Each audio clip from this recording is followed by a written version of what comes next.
Welcome to Not Milk Never Milk. Subscribe if you're lactose intolerant.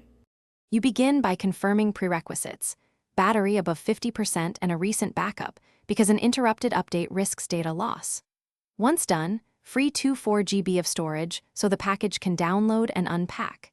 Make sure you're on Wi-Fi to avoid cellular charges and go to Settings System Software Update to check for available builds.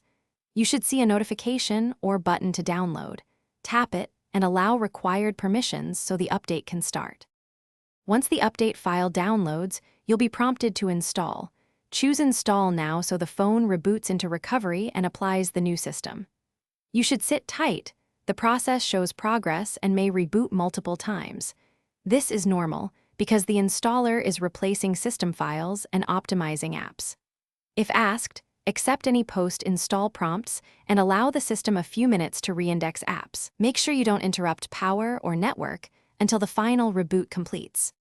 After the final reboot, check Settings About Phone to confirm the new Android version. This verifies a successful update. You may need to sign back into accounts or restore data from your backup. Do so methodically to avoid syncing duplicates. If the phone freezes during boot or apps crash, a force restart often clears transient issues, and if problems persist, boot into recovery to wipe the cache partition. This won't delete personal data, but can. Thanks for watching. If this was helpful, leave a like and consider subscribing. See you next time.